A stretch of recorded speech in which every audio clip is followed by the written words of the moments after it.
Nagbida-bida na naman yung madam nyo sa Siargao. Huminto nga yung sinasakyan nilang yate sa gitna ng karagatan. Dahil nga dito daw yung the best na mag-swimming. Kaya itong si kumparing Eugene, kahit nasa yate pa, nagsimula ng lumangoy.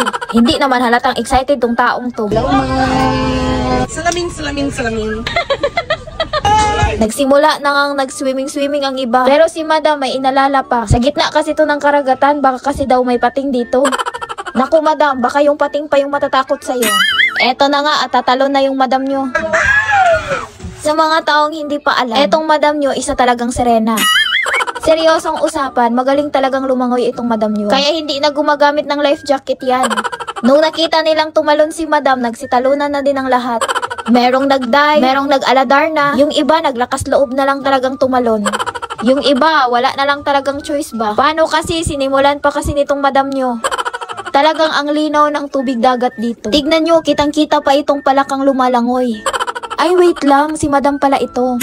Para ka kasing palaka kung lumangoy madam eh. Mukhang nag-e-enjoy yung madam nyo ah. Bago pa kainin ng pating si madam, umahon na siya kaagad. Eto nga at nagpagilas at nag-perform pa talaga. Ang ganda kasi ng music, hindi mapigilan ni madam na sumayaw ba.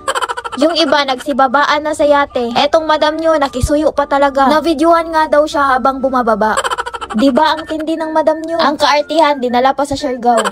Tapos sabay takbo at iniwan niya pa yung iPhone niyang cellphone.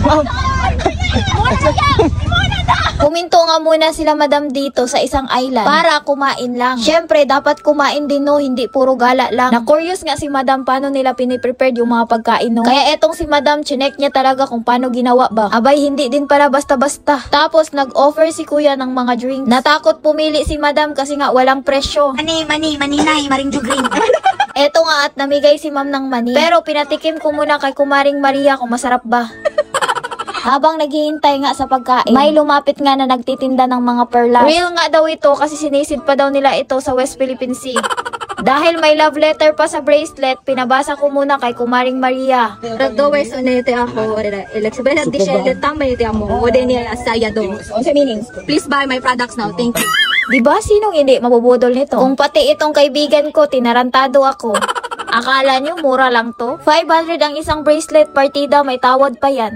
Dahil nga si madam nga ito, hindi lang bracelet yung binili niya. Bumili na din siya ng engagement ring para sa sarili niya. Sa akin na ang perlas ng Pilipinas. Mukhang naisahan na naman si madam nito. Ang isang madam talaga, mabilis lang mabudol. Akala ko dinudumog na ng mga tao si madam. Yun pala, yung pagkain pala yung dinudumog dito.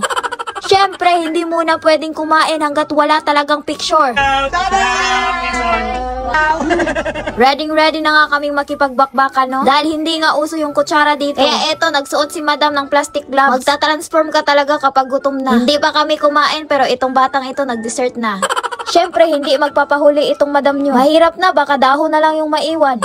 Parang ang takaw mo naman ngayon, madam. Ganyan talaga pag galing sa galaan, gutom na. Nagulat nga ako dito kay kumaring Maria. Mata pala ng isdang kinakain ito. Hindi talaga tinantanan ni madam yung mga pagkain sa lamesa. Doon lang siya umalis nung nakita niyang ubos na. Nagiging dinosaur pala itong madam nyo kapag gutom na. Eto na nga at sinimula na ni madam na magmukbang. Cheers! Ang daming nakain ng madam nyo ngayon. Akala ko pa naman diet yan. Matamis na nga itong kinakain naming dessert. Lalong pinatamis pa dahil sa dalawang ito. Hello sir, nanay ang pagkaon sa halo-halo sir? Oo. Dalagi man ang anak ko. Bago nga kami aalis sa islang ito, may napansin nga muna ako. Siguro yan talaga yung pangalan ng may-ari ng bangka. Pagkatapos nga kumain, balik sa galaan na naman. Dapat kasi libutin muna namin yung buong Siargao bago umuwi.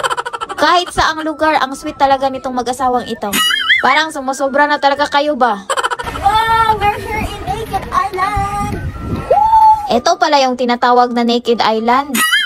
Kaya pala Naked Island yung tawag dito. Wait nga lang, baka nagkamali kayo ng tingin ha? Sige, i-zoom ko na lang para sa inyo. Sinuli talaga ni madam itong bakasyon niyang ito. Nadine! Street. Akala ko tubig dagat yung nililigo dito. Yung buhangin pala. Kung gusto niyong pumuti katulad ng afam na ito, ito daw yung sikreto niya. Tanggal pati yung alipunga mo niyan. Dito pa ata sa Naked Island kami mababaliw. Ewan ko ba, natatawa na lang talaga ako. Okay, pangtanan? Hindi na tayong umuwi. Dito muna tayo. Etong madam nyo, wala na atang planong umuwi ah. Paano na yung mansyon mo nito, madam? Uuwi daw si madam sa mansyon sa tamang panahon. Basta balitaan ko na lang kayo. Pero parang ang ganda ng nasa likod mo, madam. Bago nga uuwi si madam, meron pang last destination na gustong-gusto niyang puntahan. Pero parang hindi ayon yung panahon. Tignan nyo naman, umiitim yung langit. Ibig sabihin yan, may paparating na unos. Parang hindi na ata makakauwi si madam nito. Simula nung pagdating ni madam sa Siargao, walang tigil na yung ulan. Eto pa yung malala, na-stranded kami sa gitna ng laot. Kung kailan last day na, minalas pa yung madam nyo. Pero parang masaya pa yung madam nyo nito. Kaysa naman mamatay kami sa kabano. En-enjoy na lang namin itong kamalasan namin ito. Hindi na lang namin namalayan na nakarating na kami sa daungan ng bangka. Pero parang may K-drama pang nangyayari dito oh. Bago pa tuluyang magbago na naman yung ihip ng panahon, nagmamadali nang bumaba si madam sa barko. Pero nahirapan talaga kami dito sa Kalisod. Medyo nanganganib pa yung buhay namin dito, no? Di ba yan naman yung gusto mo, madam? Yung ganitong adventure talaga. Andito kami sa dagat, pero bakit parang aakyat pa sa bundok? Pero para kay madam, easy lang sa kanya talaga ito. Dahil sa pagmamadali ni madam, nakalimutan niyang may kasama pa pala siya. Si Kumaring Maria naiwan pa sa barko. Pero kinakabahan talaga ako dito sa Siargao. Kasi may baha na palang nangyayari dito. Pero ewan ko ba, nasa dagat kami, pero bakit binaha pa? Bago namin pupuntahan yung last na destinasyon, hindi pwede na hindi namin to puntahan, no? Etong ang Happy Islanders Coffee Shop na ang may-ari nito ay walang iba kundi ang sikat na si Andy Guzman. Wait lang, parang narong grammar ako, no? Andy Eigenman pala. Kahit likod mo lang ang nakikita ko, Andy, kompleto na yung buhay ko. Likod mo lang, Andy, kinikilig na yung kalamnan ni madam. Hindi pwede na pupunta ka dito na hindi mo man lang natikman yung coffee nila dito ba? Pero nag-order lang ako saglit na wala na si Andy sa paningin ko. Hindi ko man lang nakita kung gaano katangos yung ilong mo, Andy. Pero okay lang, ganyan naman talaga ang buhay. Pero sa totoo lang, gusto ko lang talagang matikman yung kape ni Andy ba? Happy Islander ko. Andy, nagkape talaga kami sa coffee shop ba? Gusto kitang ma-picture kasama ako.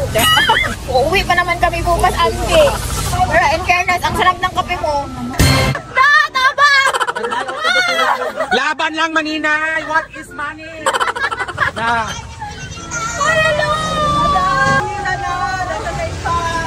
Eto yung gusto naming puntahan bago kami uuwi. Dito nga sa Cloud9. Kasi bibilangin namin kung 9 talaga yung clouds nila dito. Sa labas pa lang, no? Inaalok na nga kami ng mga professional sa surfing. Pero bago ka makapasok nga, syempre magbabayad ka ng entrance, huy. Eto nga ang tinatawag nilang Cloud9. Eto yung sikat na sikat sa surfing. Kahit umulan na at bumagyo, ibang klase, nag-ice latte pa tong madam nyo. Yung kasosyalan mo, madam, ha, ilagay mo sa lugar. Pero nag-alala nga ako dito kay sir, no? Hindi ko alam kung ano yung pinagdadaanan niya sa buhay. Sa nakikita ko nga, parang ang bigat talaga ng pinagdadaanan niya, no? Kahit bumagyo pa yan, walang makakapigil sa amin na mag-surfing. Eto nga, tinuruan na kami ni kuya kung ano yung mabisang teknik ba. Syempre, dahil bobo itong si madam. Na-stress na lang si kuya sa kakaturo, hindi pa din marunong si madam. Ang kabubuhan mo, madam, dinala mo pa talaga sa Siargao.